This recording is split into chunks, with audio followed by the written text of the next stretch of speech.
Mark Zuckerberg के ऊपर target fix हो चुका है। वो पूरी तरीके से मार्क आउट हो चुके हैं। भारतीय चुनावों को लेकर दिए गए बयान पर मेटा चीफ मार्क ज़करबर्ग को संचार और सूचना प्रौद्योगिकी से जुड़ी संसदीय समिति ने तलब किया है। ज़करबर्ग को 20 से 24 जनवरी के बीच समिति के सामने अपना पक्ष रखने को कहा गया है। उन्होंने कहा था कि मोदी सरकार 2024 का चुनाव इसलिए हारी क्योंकि उनका कोविड-19 के दौरान प्रबंधन खराब था।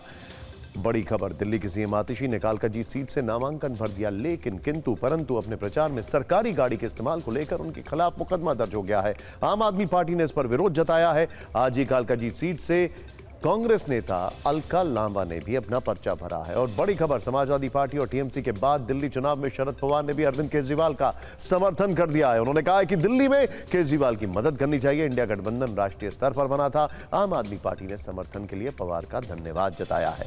अब स्पेन बहुत जल्द भारत में बल्कि बेंगलुरु में अपना वाणिज्य दूतावास खोलेगा। ये जानकारी शेयर करते हुए विदेश मंत्री डॉक्टर एस जयशंकर ने कहा कि ये दोनों देशों के लिए अच्छे संबंधों की एक शुरुआत है।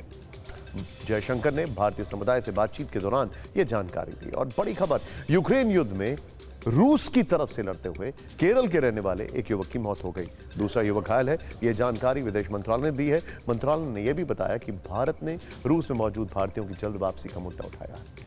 और गृह मंत्रालय ने सीआईएसएफ को मजबूत करने के लिए 2 नई बटालियन के गठन को मंजूरी दी है। सीआईएसएफ की कुल बटालियन की संख्या अब 13 से बढ़कर 15 हो जाएगी। इस नए विस्तार के बाद सीआईएसएफ में जवानों की कुल संख्या 2 लाख के करीब पहुंच जाएगी। ये कदम सुरक्षा बल की जरूरतों और बढ़ती मांगों को पूरा करने में मदद करेगा।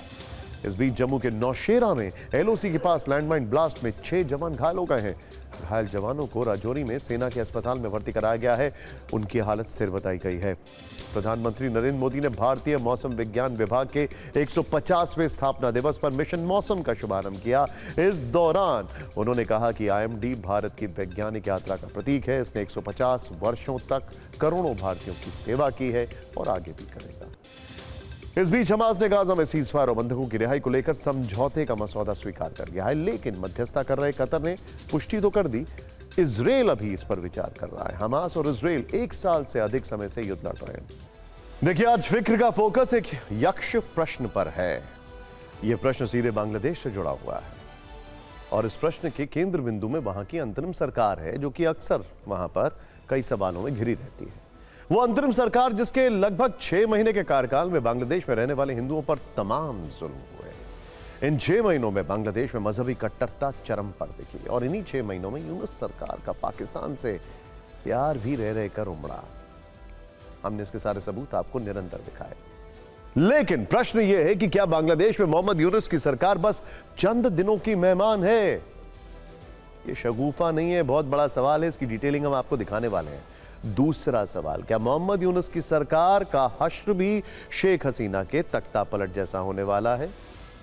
और तीसरा, क्या फरवरी से मोहम्मद यूनुस अंतरिम सरकार के पूर्व मुखिया कहलाए जाएंगे? इन सवालों का जवाब देने के लिए हमारे पास बांग्लादेश से आपके लिए 3 बड़ी खबरें हैं। इन तीनों खबरों का निचोड़ यह है कि मोहम्मद यूनुस के आगे बहुत जल्द XEX चीफ का टैग लग सकता है। इसके संकेत बांग्लादेश में बिगड़ते अंदरूनी हालात से भी मिल रहे हैं और एक बड़ा इशारा अमेरिका से भी मिल रहा है। तो बिना देरी किए सबसे पहले आप यूनुस सरकार पर मंडराते खतरों को 3 चैप्टर्स में समझ लीजिए। नंबर 1, सेना में बगावत जोरों पर है, क्योंकि जो सेना चीफ है उनका अपॉइंटमेंट किसने किया था? शेख हसीना ने। वो उनके फेवरेट थे। आपने ऐसा पाकिस्तान में कितनी बार देखा होगा कि जब वहां सेना ताकतवर होती है तो उसने सत्ता में बैठे लोगों को सिंहासन से उतार फेंका और सैन्य शासन लागू कर दिया गया। क्या बांग्लादेश की सेना भी अब इसी रास्ते पर चल रही है? यह यूनुस के लिए बहुत बड़े खतरे की घंटी है। दूसरा चैप्टर, शेख हसीना और खालिदा जिया की जोड़ी, जिसके बारे में कहा जा रहा है कि दोनों महिला लीडर यूनुस को सत्ता से बेदखल करने के लिए फिर से एक साथ आ सकती हैं। यूनुस के लिए दूसरा बड़ा खतरा हो सकता है। और तीसरा चैप्टर है अमेरिका।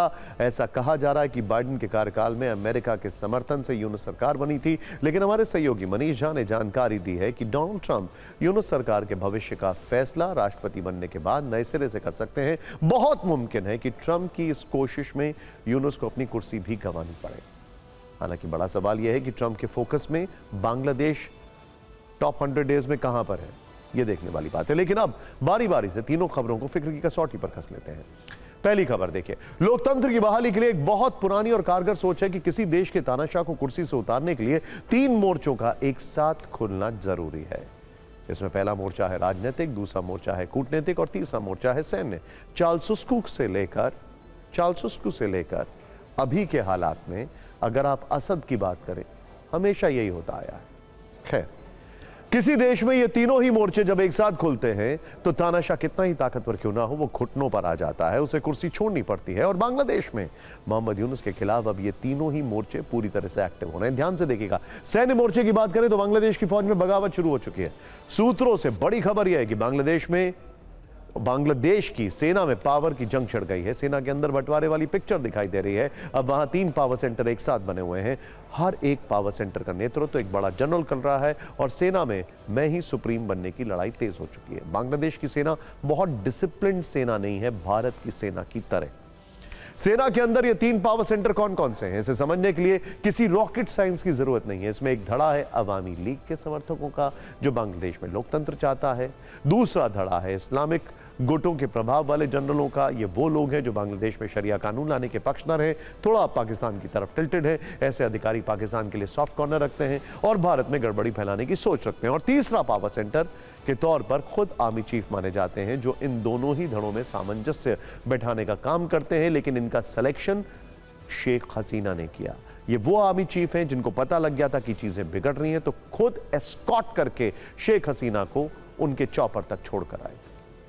बात करें इस्लामिक गुटों के प्रभाव वाले धड़े की, तो इसका नेतृत्व लेफ्टिनेंट जनरल मोहम्मद फजल रहमान कर रहे हैं। उनका प्रभाव बांग्लादेश के आतंकवादी संगठन हिजबुत तहरीर पर ज्यादा है और मोहम्मद फजल रहमान आईएसआई के भी करीबी माने जाते हैं। इनके बारे में बांग्लादेश में ऐसी अफवाहें हैं कि आर्मी चीफ जनरल वकार उस जमान हाल ही में जब विदेश दौरे पर थे, तब फजल रहमान उनके पीछे ढाका में राष्ट्रपति को पद से हटाने के लिए चालें चल रहे थे। और अब कहा जा रहा है कि मोहम्मद फजल रहमान खुद आर्मी चीफ को पावरलेस करने के लिए षड्यंत्र रच रहे हैं। वहीं अवामी लीग के समर्थन वाले धड़े की बात करें तो इस धड़े का नेतृत्व लेफ्टिनेंट जनरल मोहम्मद शाहीनुल हक कर रहे हैं। मोहम्मद शाहीनुल हक को बांग्लादेश सेना की 9वीं डिवीजन के मेजर जनरल मोहम्मद मोइन खान का समर्थन हासिल है। बांग्लादेश की फौज में 9वीं डिवीजन सबसे शक्तिशाली डिवीजन है। यह धड़ा आर्मी चीफ के साथ खड़ा है और इस्लामिक गुटों के खिलाफ मोर्चा इसने खोल दिया। सेना के अंदर छिड़ी इस जंग का अंत मोहम्मद यूनुस के लिए अच्छा नहीं है, क्योंकि इसके नतीजे में बांग्लादेश में सैन्य शासन दिख सकता है और इसकी गाज मोहम्मद यूनुस की कुर्सी पर गिर सकती है। अब यूनुस पर मंडराते कूटनीतिक खतरे की बात करते हैं। बड़ा इंटरेस्टिंग है, अमेरिका वाला चैप्टर खोलते हैं। हमारे सहयोगी मनीष झा के पास जानकारी है कि बांग्लादेश में मोहम्मद यूनुस सरकार के पास अब गिनती के दिन बाकी है। बाइडेन सरकार के समर्थन से बनी सरकार के भविष्य का फैसला डोनाल्ड ट्रंप राष्ट्रपति बनते ही कर सकते हैं। वहां से खबरें हैं कि ट्रंप राष्ट्रपति पद की शपथ लेने के ठीक 15 दिन बाद बांग्लादेश पर कड़ा फैसला ले सकते हैं। ट्रंप प्रशासन ने बांग्लादेश में राजनीतिक बदलाव का संकेत दे दिया है। बांग्लादेश नेशनलिस्ट पार्टी के वरिष्ठ नेताओं और बेगम खालिदा जिया के बेटे तारिक रहमान को वॉशिंगटन बुलाने का फैसला किया है। ट्रंप प्रशासन से खालिदा जिया की बीएनपी के नेताओं की ये मीटिंग 5-6 फरवरी को हो सकती है, यानी 22 दिन बाद होने वाली इस बैठक के बाद यह प्रबल संभावना है कि ट्रंप मोहम्मद यूनुस पर बांग्लादेश में जल्द चुनाव कराने का दबाव बना सकते हैं। इंटरेस्टिंग बात क्या है, बांग्लादेश साउथ एशिया की तीसरी बड़ी इकोनॉमी है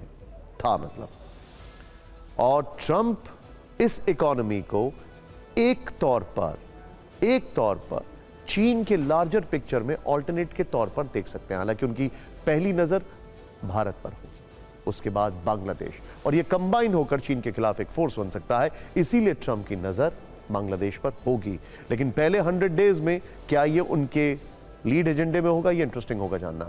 ट्रंप ये फैसला क्यों ले सकते हैं, इसे भी समझने की जरूरत है। असल में मोहम्मद यूनुस ने जब बांग्लादेश की कमान संभाली तब वहां की जनता को भरोसा दिया था कि 4 महीने में वो नए सिरे से चुनाव कराएंगे और लोकतांत्रिक सरकार बनवाएंगे। अब तो ये मजाक लगता है, लेकिन अब यूनुस का मन बदल चुका है। उनको कुर्सी की जो गर्मी है वो भाने लगी है। वो सत्ता लोभी हो चुके हैं और अगले 4 साल तक शासन करने का प्लान बना रहे हैं, जो ट्रंप को शायद नापसंद हो। उसकी वजह यह है क्योंकि ट्रंप गुड बैड अगली चाहते हैं कि डेमोक्रेसी रूल करे। वैसे भी यूनुस बाइडेन के करीबी थे और उन्हें हटाना ट्रंप की प्राथमिकता हो सकती है। इंटरेस्टिंग खबर एक और है इसमें, जो तीसरा चैप्टर है। यूनुस पर मंडराते राजनीतिक खतरे को अब जानते हैं। इस खतरे में जो इंटरेस्टिंग बात है वो ये है कि यूनुस को सत्ता से बेदखल करने के लिए खालिदा जिया और शेख हसीना बरसों पुरानी दुश्मनी को भुला सकते हैं, क्योंकि दोनों का काडर जो है वो बहुत रेस्टलेस हो रहा है बांग्लादेश की जमीन पर। बांग्लादेश में लोकतंत्र की बहाली के लिए 1990 वाला इतिहास दोहराया जा सकता है। ये कैसे संभव हो सकता है, इसे लेकर बांग्लादेश में आशंकाओं का बाजार गर्म है। आपको 5 अगस्त की वो तस्वीर याद होगी जब शेख हसीना ने हिंसा के बीच ढाका से हेलीकॉप्टर में भारत के लिए उड़ान भरी थी। पिछले हफ्ते मंगलवार की बात है कि कुछ इसी तरह से खालिदा जिया ने भी बांग्लादेश को छोड़ दिया। कतर के आमिर ने उनके लिए एक विशेष विमान भेजा और उसी विमान से वो लंदन चली गई। हालांकि खालिदा जिया के बारे में कहा जा रहा है कि वो लंदन इलाज कराने निकल गई हैं। बीएनपी नेताओं ने बताया कि वो लिवर सिरोसिस और किडनी की गंभीर रोग से पीड़ित हैं। लेकिन टीवी9 के पास बीएनपी के सूत्रों से खबर है कि खालिदा जिया लंदन से बांग्लादेश की राजनीति में सक्रिय भूमिका निभाने की तैयारी कर रही हैं। शेख हसीना के साथ मिलकर एक बड़ा आंदोलन कर सकती हैं। ऐसा हुआ तो बांग्लादेश में 34 वर्ष पुराना इतिहास दोहराया जा सकता है। 1990 में दोनों लीडर एक साथ तब आई जब उन्हें 1982 में बांग्लादेश में तख्ता पलट करके सैन्य शासन करने वाले तानाशाह जनरल हुसैन मोहम्मद इरशाद को गद्दी से उतारना था। उस समय खालिदा जिया और शेख हसीना की जोड़ी के कारण ही बांग्लादेश में बड़े पैमाने पर विरोध प्रदर्शन हुए। मोहम्मद इरशाद पर अंतर्राष्ट्रीय दबाव बहुत ज्यादा बढ़ा और उनकी सत्ता से विदाई हो गई। लेकिन खालिदा जिया के बेटे का बहुत बड़ा रोल लंदन से रहा है शेख हसीना को सत्ता से बेदखल करने में। तो क्या वो जो खाई है, जो डिफरेंसेस हैं, वो खत्म कर दिए गए? कहा जा रहा है कि इस बार यूनुस के खिलाफ भी ठीक वैसा ही माहौल बन रहा है। खालिदा जिया और शेख हसीना साथ मिलकर कुछ ऐसा ही कर सकती हैं।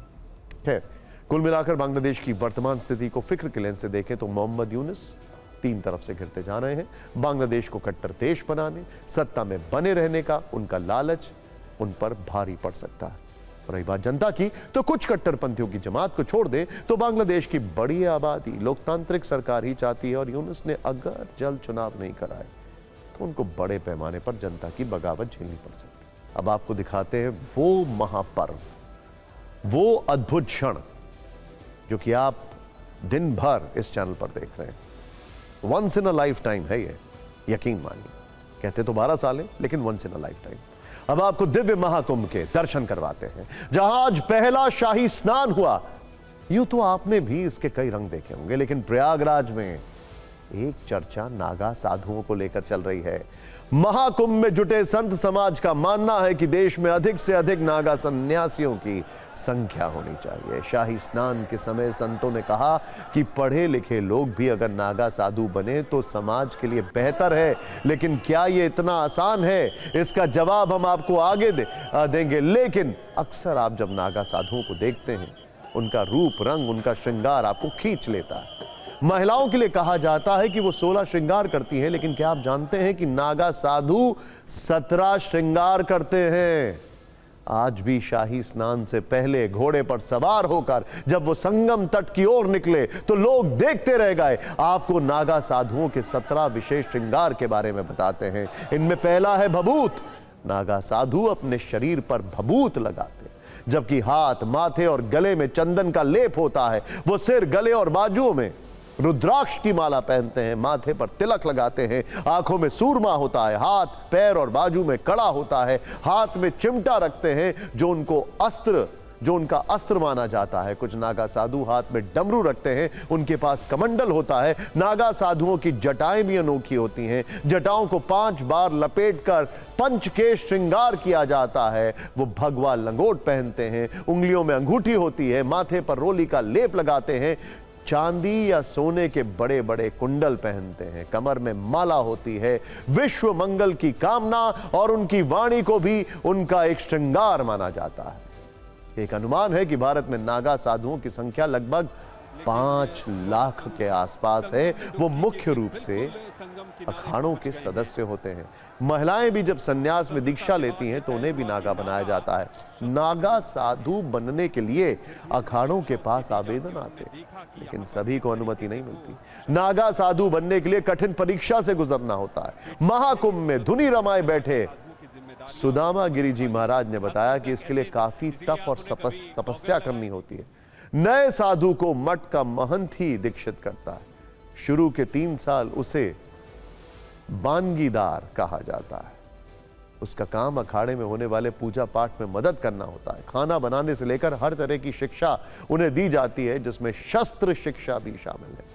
पूरे 12 साल की प्रक्रिया से गुजरने के बाद वो नागा बनते हैं। हर हर महादेव।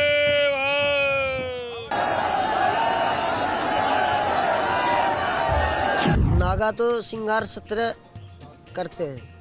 माताओं की होती है 16 और नागों की होती है 17। अब शस्त्र बस्तर सब होती है, माला, कंठी, काजल, बिंदी सब होते हैं नागों बाबों का।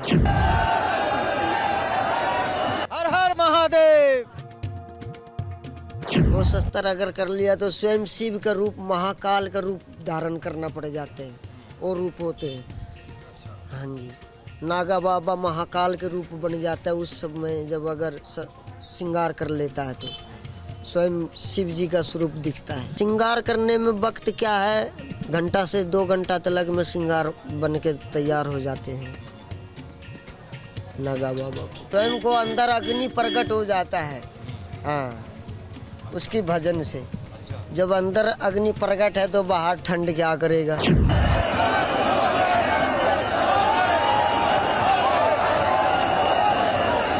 इससे आशीर्वाद भी मिलता है और आग का गोला भी निकलता है। इससे एक मिलिट्री, एक आर्मी होता है, पुलिस होते हैं। तो इसी हम एक नागा संप्रदाय का एक अलग एक फौज है सनातन धर्म का। अगर सनातन के ऊपर कोई आँच आता है तो लास्ट में नागा बाबा के प्रचार होते हैं। नागा बाबा भी रक्षा करता है। हाँ, फिक्र में अब मकर संक्रांति वाली उस पतंगबाजी की बात, जिस पर आज हमने फिक्र के फैंस के लिए फिक्र की एक दिलचस्प फाइल तैयार की है। लेकिन इसकी शुरुआत आज के एक बेहद चर्चित वीडियो से करते हैं। इसमें आपको अमित शाह एक गृह मंत्री के तौर पर नहीं, बल्कि एक रमे हुए पतंगबाज के तौर पर नजर आएंगे। ये देखिए जरा।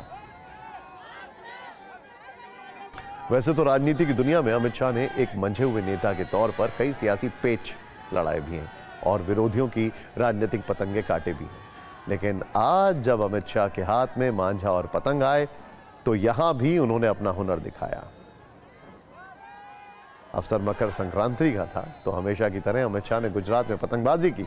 आज वो अहमदाबाद की एक सोसाइटी में पहुंचे और न सिर्फ पतंग उड़ाई बल्कि कई पतंग काटी भी, और इसकी खुशी उनके चेहरे पर नजर भी आई। ये देखिए जरा।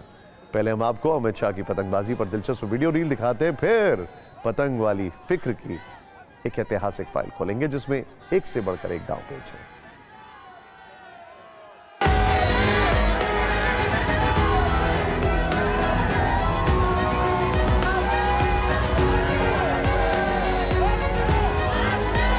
उत्तरायण पर्व को लेकर केंद्रीय गृह एवं सहकारिता मंत्री अमित शाह यहाँ गुरुकुल इलाके में पहुंचे हैं, जहां पर आप देख सकते हैं कि लोगों के साथ, मुख्यमंत्री के साथ वो उत्तरायण का पर्व मना रहे हैं और पतंग उड़ा भी रहे हैं, पतंग कटवा भी रहे हैं। 3 दिनों तक लगातार अमित शाह गुजरात में है और यही उत्तरायण का माहौल, उत्तरायण का जो पर्व है वो पर्व अपने कार्यकर्ताओं के बीच मनाते हैं।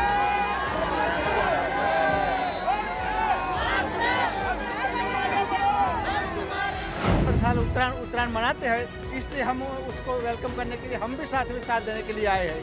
अच्छा, कितना मजा आता है, मतलब सिक्योरिटी रहती है, सब कुछ रहता है, लेकिन उत्तरायण का जो त्योहार है वो उसी मजे से आप मनाते हैं कि नहीं मना पाते?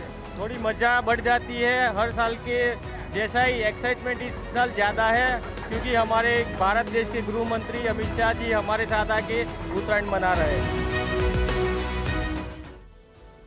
तो आज हमारे बहुत से दर्शकों ने गृह मंत्री अमित शाह की तरह पतंगबाजी की होगी। ये देखिए आप, एक्साइटमेंट देखिए। लेकिन क्या कभी आपके मन में यह प्रश्न आया कि आखिर इस पतंगबाजी की शुरुआत कहां से हुई? आखिर इन पतंगों का इतिहास क्या है? आज हमने इस पर आपके लिए एक बहुत दिलचस्प फाइल तैयार की है। ध्यान से देखिएगा, ये विजुअल चल रहा है आपके सामने, ये इससे आप कनेक्ट भी हो रहे होंगे। वैसे बहुत सारे लोगों को ये लग रहा होगा कि पतंग की यात्रा और उसकी पहली उड़ान भारत से ही शुरू हुई होगी। ऐसा नहीं है। दुनिया की पहली पतंग करीब 3000 साल पहले चीन में बनाई गई। तब झोउ राजवंश के दौरान चीन में पहली पतंग का आविष्कार किया गया और यह काम किया प्रसिद्ध दार्शनिक और इंजीनियर मोजी और लुबान ने। आपको शायद ये जानकर हैरानी होगी कि चीन ने चीन में जो पहली पतंग बनाई गई थी वो कागज की नहीं बल्कि लकड़ी की थी, जिसे वुडन बर्ड कहा गया। लेकिन बाद में चीन में 200 ईसा पूर्व के आसपास पतंग कागज और रेशम से बनाई जाने लगी। दिलचस्प बात यह है कि इसके बाद चीन के क्रांतिकारी विचारक रहे माओ त्से-तुंग के नेतृत्व में सांस्कृतिक क्रांति के दौरान कई पारंपरिक खेलों और परंपराओं को नकार दिया गया, लेकिन पतंगबाजी को संरक्षित रखा गया। इसे राष्ट्रीय एकता और परंपरा को दर्शाने वाले खेल के रूप में प्रचारित किया गया। और पतंगबाजी के लिए आज भी चीन का वीफांग शहर विश्व प्रसिद्ध है। ये देखिए पतंगे, जरा देख रहे हैं आप, जिसे पतंगों की राजधानी कहा जाता है और वहां हर साल अंतर्राष्ट्रीय पतंग महोत्सव का आयोजन भी होता है। आज हम आपको यह भी समझाते हैं कि इस पतंग ने चीन से उड़ान भरते हुए कितने दिनों की यात्रा की और ये कैसे भारत पहुंची। आज हमने जब इस पर रिसर्च की तो पता चला, और वो बड़ी दिलचस्प जानकारी है। इतिहासकारों के अनुसार चीन के बाद पतंग सबसे पहले कोरिया पहुंची, जहां पतंगों का उपयोग धार्मिक और ज्योतिषीय अनुष्ठानों में किया जाता था। इसके अलावा कोरिया में युद्ध में दुश्मनों को भ्रमित करने के लिए भी जलती हुई पतंगों का इस्तेमाल किया जाता था। आपको याद होगा नॉर्थ कोरिया किस तरीके से बलून्स भेज रहा है, एक प्रकार की पतंग। इसके बाद जापान में पतंगबाजी बौद्ध धर्म के साथ पहुंची, जहां धार्मिक त्योहारों और फसल कटाई समारोह में पतंग का इस्तेमाल किया जाता है। इसके अलावा पतंगे बच्चों के जन्म और शुभ अवसरों पर शुभ प्रतीक के रूप में उड़ाई जाती थी। एक दिलचस्प बात यह भी है कि जापान में पतंगों को ताको कहा जाता है। अब बात भारत की कर लेते हैं, जहां पतंगबाजी का आगमन मुगल काल से बताया जा रहा है। भारत में पहले पतंगबाजी को शाही खेल के रूप में देखा गया, लेकिन बाद में यह जनमानस में लोकप्रिय हो गया और मकर संक्रांति के साथ स्वतंत्रता दिवस जैसे पर्वों पर यह परंपरा विशेष रूप से जुड़ गई। दिल्ली में 15 अगस्त को जमकर पतंग उड़ाई जाती है। इसके अलावा इंडोनेशिया और मलेशिया जैसे देशों में पतंगों का उपयोग मछली पालन में किया जाता था, जहां पतंगों को उड़ाकर मछली पकड़ने का जाल फैलाया जाता था। फिर पतंगों की यात्रा यूरोप और पश्चिमी देशों तक भी पहुंची, जहां सिल्क रोड और समुद्री यात्राओं के माध्यम से पतंगबाजी की जाती थी। 13वीं सदी में मार्को पोलो के चीन यात्रा से लौटने के बाद यूरोप में पतंगों की जानकारी बढ़ी और बाद में पतंगों का इस्तेमाल वैज्ञानिक प्रयोगों में भी किया गया। वैसे आपको यह जानकर भी हैरानी होगी कि पतंग का इस्तेमाल पहले पेच लड़ाने के लिए नहीं किया जाता था, बल्कि पतंग के जरिए ऐसे काम किए जाते थे जो सुरक्षा से जुड़े होते थे। इन पतंगों के जरिए पहले युद्ध में सैन्य संकेत दिए जाते थे। दुश्मनों को डराने के लिए पतंगों का इस्तेमाल किया जाता था। दूरी नापने के लिए भी पतंग का प्रयोग होता था। इसके अलावा मौसम का अध्ययन करने के लिए भी पतंग का प्रयोग किया जाता था। साथ ही समुद्री यात्राओं में भी वायु दिशा का पता लगाने के लिए भी पतंग उड़ाई जाती थी। इसके बाद 18वीं और 19वीं सदी में पतंगों का उपयोग वायुमंडल की संरचना का अध्ययन करने के लिए किया गया। जैसे वैज्ञानिक अलेक्जेंडर विल्सन और थॉमस मेल्विन ने 1749 में तापमान मापने के लिए पतंगों का उपयोग किया, जबकि पतंगों का सबसे प्रसिद्ध वैज्ञानिक प्रयोग बेंजामिन फ्रैंकलिन ने 1752 में किया, जब उन्होंने एक पतंग में धातु की छड़ी और रस्सी के सिरे पर चाबी बांधकर आकाश में उड़ाया। और इस खोज से उन्होंने यह सिद्ध किया कि बादलों में बिजली होती है और बिजली की रॉड का आविष्कार इसी अध्ययन पर आधारित था।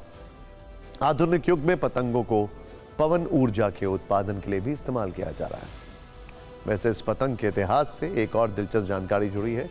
शायद आपको ये सुनने में थोड़ा अजीब लगे, लेकिन अगर ये पतंग नहीं होती तो शायद प्लेन का आविष्कार इतनी आसानी से ना होता। पतंग उड़ने वाले उपकरणों की प्रारंभिक प्रेरणा बनी। पतंगों से वायु दबाव, एयर फ्लो जैसे सिद्धांतों को समझा गया। यह ज्ञान विमानों और ड्रोन के विकास में महत्वपूर्ण रहा।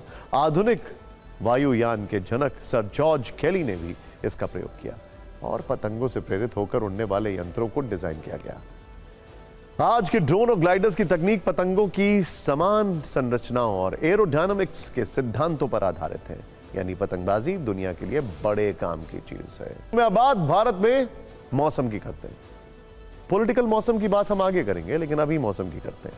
मौसम से हमारा मतलब है भारतीय मौसम विभाग से, जो अपनी स्थापना के 150 वर्ष मना रहा है। आज दिल्ली के भारत मंडपम में प्रधानमंत्री मोदी भारतीय मौसम विभाग यानी IMD के 150वें स्थापना दिवस के कार्यक्रम में शरीक हुए। प्रधानमंत्री ने अपने संबोधन की शुरुआत यह कहते हुए की कि कल यानी 13 जनवरी को वो जम्मू कश्मीर के सोनमर्ग में थे। सोनमर्ग में 13 जनवरी से कई दिन पहले का कार्यक्रम तय किया गया था, लेकिन मौसम विभाग ने कहा कि 13 जनवरी को सोनमर्ग आने का प्रोग्राम बनाइए।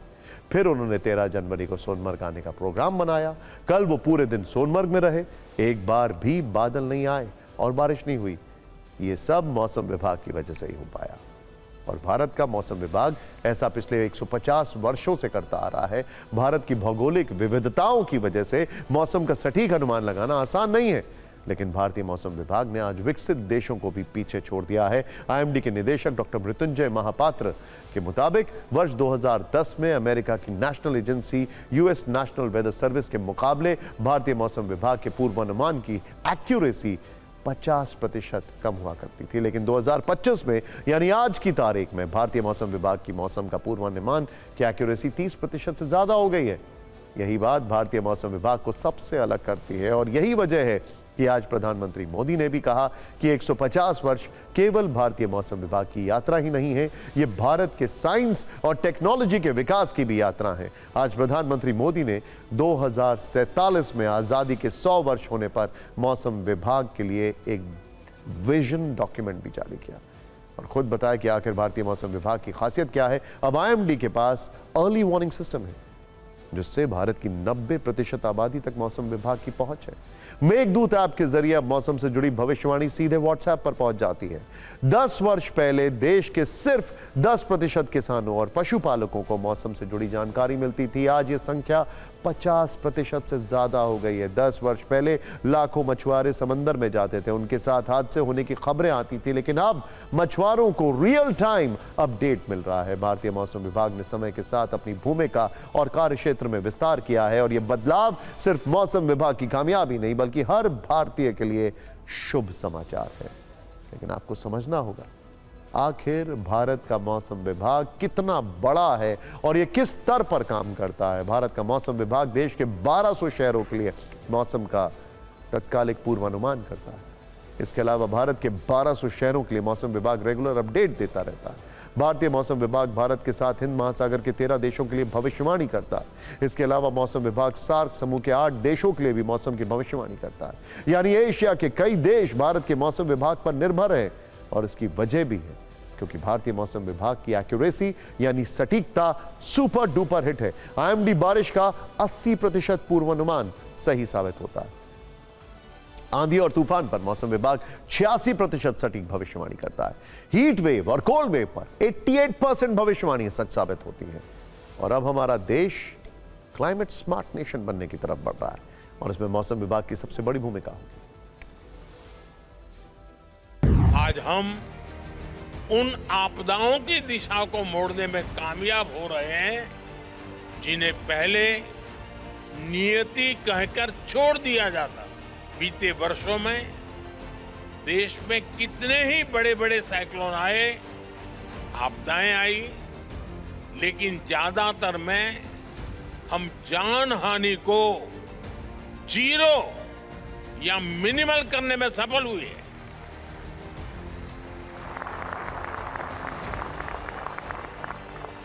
इन सफलताओं में मौसम विभाग की बहुत बड़ी भूमिका है। वो जमाना भी देखा है जब रेडियो पर की गई मौसम की भविष्यवाणी समाज में व्यंग और मजाक का विषय रहा करता था। और आज ये वो दौर है कि विश्वसनीयता इतनी बढ़ चुकी है। ऐसे भी परिवार हैं शादी ब्याह के समय 3-4 विकल्पित तिथियां निकाली जाती हैं और फिर डेट फाइनलाइज करने से पहले आईएमडी के साथ परामर्श होता है। देश की जनता सोच रही होगी कि एक जगह हम मौसम विभाग से आगे हैं और वो है पॉलिटिकल तापमान बताना, जो कि ये सिर्फ लोकतांत्रिक देश में जनता को पता होता है। खैर, आईएमडी का पिछले 150 वर्षों का इतिहास रोमांच से भरा है, लेकिन क्या आप जानते हैं कि आखिर मौसम विभाग का जन्म कैसे हुआ? कौन सी वो 3 आपदाएं हैं जिनकी वजह से मौसम विभाग की नींव पड़ी? वर्ष 1864 में बंगाल की खाड़ी में विनाशकारी साइक्लोन आया जिसमें 1 लाख से ज्यादा लोगों की मौत हुई और करोड़ों का नुकसान हुआ। इसके 2 वर्ष बाद 1866 में भयानक सूखा पड़ा जिसकी वजह से सैकड़ों लोग मारे गए। इसके ठीक 1 वर्ष बाद 1867 में फिर सूखा पड़ा और सैकड़ों लोगों को अपनी जान गंवानी पड़ी। इसके बाद ब्रिटिश राज में 15 जनवरी 1875 को भारतीय मौसम विभाग की स्थापना हुई। आज मौसम विभाग के पास बेहद उन्नत तकनीक है। मौसम विभाग के पास ऐसे ऐसे सैटेलाइट हैं जो मौसम की सटीक भविष्यवाणी करते हैं। आप भी समझे कि आखिर मौसम विभाग पहले ही कैसे बता देता है मौसम कहां और कैसे बदलने वाला है। मौसम विभाग इनसेट सीरीज के साथ के सुपर कंप्यूटर का इस्तेमाल करता है। अभी उसके पास प्रत्यूष और मिहिर नाम के सुपर कंप्यूटर है जिसमें मौसम संबंधी गणना की जाती है। इसके अलावा भारतीय मौसम विभाग सटीक जानकारी देने के लिए पीटाफ्लॉप कंप्यूटर्स का भी इस्तेमाल करने जा रहा है जो 1 सेकंड में 10 करोड़ कैलकुलेशन कर सकता है। अब एक बदलते मौसम और क्लाइमेट चेंज की घटना के बारे में बताते हैं। अमेरिका लेकर चलते हैं। 8 दिन से आग लगी है। सुपर पावर देश की फिक्र बढ़ती जा रही है। इस आग में एक 95 साल की हॉलीवुड स्टार रही एक एक्ट्रेस थी, उनकी मौत हो गई। कैलिफोर्निया में अग्नि का तांडव देखकर दुनिया दंग है। वहां का पल पल का अपडेट TV9 भारतवर्ष आपको लगातार दे रहा है। खासकर फिक्र आपकी के शो में हम आपको वहां से सीधे तस्वीरें लेकर आ रहे हैं। लेकिन आज कैलिफोर्निया की आग पर कुछ नई परेशान करने वाली जानकारियां आपके सामने। फ्रांस की राजधानी पेरिस के बराबर आप जानते होंगे उस राजधानी के बारे में, तो एक खूबसूरत शहर है। अमेरिका में लगी आग के बारे में कहा जा रहा है कि यहाँ पेरिस से भी ज़्यादा बड़ा इलाका जंगल की आग में नष्ट हो चुका है। पेरिस का कुल क्षेत्रफल लगभग 105 वर्ग किलोमीटर है, जबकि अमेरिका में अब तक 155 वर्ग किलोमीटर का इलाका आग में जल चुका है। कैलिफोर्निया की आग पर एक और अपडेट यह है कि कैलिफोर्निया और 9 राज्यों की टीमें इस समय आग बुझाने की कोशिश में लगी। इसमें लगभग 1400 फायर इंजन, 84 विमान और 14,000 से अधिक फायर कर्मी शामिल हैं, जिनमें मेक्सिको से आए नए फायर फाइटर्स भी शामिल हैं। लेकिन इनकी मुसीबत अब बुधवार यानी कल से और बढ़ने वाली है। असल में यूएस नेशनल वेदर सर्विस ने कल के लिए एक गंभीर चेतावनी जारी की है। इस चेतावनी के अनुसार बुधवार को लॉस एंजलिस में हवा की स्पीड 120 किलोमीटर प्रति घंटे तक पहुंच सकती है। फिलहाल लॉस एंजलिस में इस समय 45 से 50 किलोमीटर प्रति घंटे की रफ्तार से हवाएं चल रही हैं। सोचकर देखिए कि इसी हवा के कारण जंगल की आग ने कैलिफोर्निया में इतना विकराल रूप लिया, और अगर वहां हवाएं 120 किलोमीटर प्रति घंटे की स्पीड से चलने लगी तो इसका भयानक असर देखने को मिल सकता है। अमेरिका ये बात अच्छी तरह से जान रहा है, इसीलिए आग लगने के पहले ही दिन से उसने आसमान से आग वाले इलाके में गुलाबी लिक्विड का छिड़काव जारी रखा। क्या होता है गुलाबी लिक्विड और क्यों इसे लेकर अमेरिका में विवाद हो रहा है, आपको इसका जवाब हमारी इस रिपोर्ट में मिलेगा। ये अमेरिका के इतिहास की सबसे भीषण आग है। सदियां बीत गईं, युग बीत गए, लेकिन अमेरिकी इतिहास में इतनी भयानक आग का जिक्र कहीं नहीं मिलता है। जब कैलिफोर्निया इस विध्वंसक आग की चपेट में है तो रेस्क्यू ऑपरेशन भी युद्ध स्तर पर हो रहा है। अमेरिका में कैलिफोर्निया के चारों तरफ से ऐसे विमान लगातार उड़ान भर रहे हैं। वो अपने साथ सैकड़ों गैलन पिंक लिक्विड लेकर चल रहे हैं। जंगल में लगी आग के ऊपर से वो ये पिंक केमिकल बरसा रहे हैं। ये पिंक केमिकल जहां भी गिरता है वहां लगी आग फौरन शांत हो जाती है। इसमें कनाडा से आए छोटे जेट भी ये पिंक केमिकल गिरा रहे हैं। तो वहीं C-130 हवाई जहाज से भी ये पिंक लिक्विड बरसाया जा रहा है। यानी ऐसे 9 बड़े हवाई जहाज और 20 हेलीकॉप्टर्स आग बुझाने के काम पर लगे हैं। लेकिन पहले इस पिंक केमिकल के बारे में जानिए। ये एक फायर रिटार्डेंट है जो आग की प्रक्रिया धीमी कर देता है। ये पदार्थ पानी, सॉल्ट्स और उर्वरकों का एक मिश्रण है। ये मूल रूप से अमोनियम फॉस्फेट मिला हुआ घोल होता है। ये रासायनिक मिश्रण आग को मिलने वाली ऑक्सीजन रोक देता है। यही वजह है कि कैलिफोर्निया की आग को बुझाने के लिए बड़े पैमाने पर इस पिंक केमिकल का इस्तेमाल किया जा रहा है, लेकिन पर्यावरण के जानकारों ने इसे बेहद घातक बताया है। उनके मुताबिक इस तरह के पिंक केमिकल का छिड़काव अप्रभावी और महंगा है। ये नदियों और झरनों के लिए प्रदूषण का बढ़ता स्रोत है। इसका इंसानों पर बेहद नकारात्मक प्रभाव पड़ता है। और अब फिक्र की पॉलिटिकल फाइल खोलते हैं। शुरुआत दिल्ली के दंगल में सबसे नए चैप्टर राहुल गांधी बनाम अरविंद केजरीवाल से। इंटरेस्टिंग है, सीलमपुर के बाद आज राहुल गांधी रिठाला पहुंचे, जहां उन्होंने पूर्वांचल के लोगों के साथ मकर संक्रांति पर दही चूड़ा का स्वाद चखा। इस दौरान वो वहां मौजूद लोगों से बातचीत भी करते रहे। राहुल के इस कदम को कांग्रेस के डीएम यानी दलित मुस्लिम फैक्टर में पूर्वांचल के वोट बैंक को भी जोड़ने वाली रणनीति माना जा रहा है। दिल्ली की 70 सीटों में से 17 पर पूर्वांचल के वोटरों का काफी प्रभाव माना जाता है। दिल्ली में करीब 22% पूर्वांचली वोटर्स हैं, जिन पर कांग्रेस, बीजेपी और आप तीनों की नजर है। खैर, राहुल जब रिठाला में थे तो उनसे एक खुले नाले को लेकर शिकायत की गई, जिसकी वजह से लोग परेशान रहते हैं। लिहाजा राहुल गांधी खुद उस नाले को देखने पहुंचे, मुआयना किया। इससे जुड़ा वीडियो शेयर करते हुए एक बार फिर केजरीवाल के विकास मॉडल पर सवाल उठाए।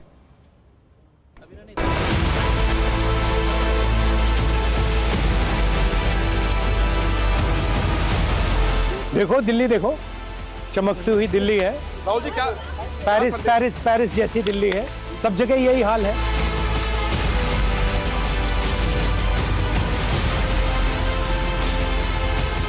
अभी इन्होंने इतना टेम्परेरी, और इसके लिए मैंने भी एलजी से टाइम मांगा है इनकी कंप्लेंट करने के लिए कि जो ये करप्शन हुई है इसके अंदर, 6 महीने के अंदर ये कैसे ढह गया नाला पूरा।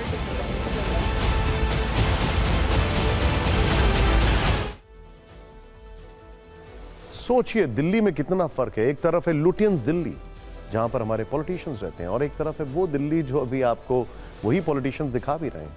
राहुल गांधी दिल्ली के विकास मॉडल पर पेरिस वाला पंच मार रहे थे तो इधर अरविंद केजरीवाल दोपहर 12 बजे फिर प्रेस कॉन्फ्रेंस करने आए।